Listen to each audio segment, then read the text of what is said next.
Hi guys, I'm Mrs. Robertson, one of the principals at the Marysville Virtual Academy.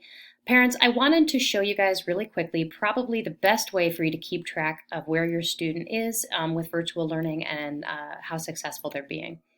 So what you see in front of me, this is the dashboard that when your students log in to Apex, this is the first thing they see. You can see the 3 courses that I'm in. I'm a fake student named Jody Robertson.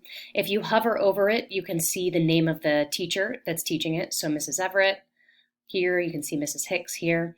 And so you can see who the teacher is, so you can tell your student who they can email to reach out to if they're unsure. You can also see the grade up to this point in the course. You can see their progress and you can see their overdue activities. The best advice I can give parents is have your students on a daily basis, just set an alarm every day to have your students show you their dashboard. That way you can really track as to whether or not they're really doing the work that they're saying they're doing. I have kids of my own. I know that a lot of times there's a trust but verify situation. So this is the way that you can verify that they're being accurate with you.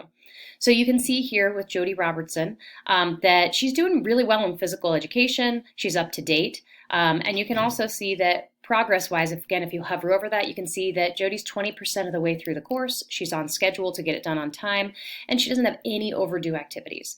English, she's doing okay. She's got a 71%. Mastery is 80, so we'd want to see it move forward. This might be an opportunity to encourage your student to go to a Zoom and say, hey, go to the Zoom and see what's going on and what you need to do to get some extra help. The math of personal finance, you can see, man, Jody's really struggling with this. She's got a 28%, super far behind, and you can see that there are 12 overdue activities. Now, if you click on this, you're going to see it lists all of the activities that your student needs to do. So you could print this out, maybe have them highlight them as they finish them and show you that.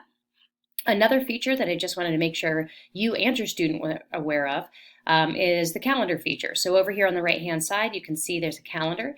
If you click View, your student can see every day what is the work that they have due on that day.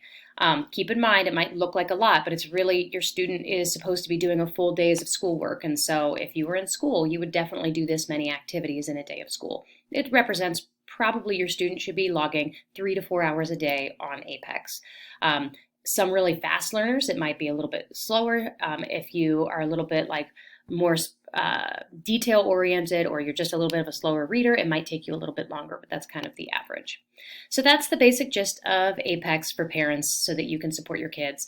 Please make sure you're reaching out to both Mrs. Hinder and myself and or their teachers. If you do have any questions, we know that a lot more is on you guys when they're at home, but we want to support in the best ways we can. Thanks.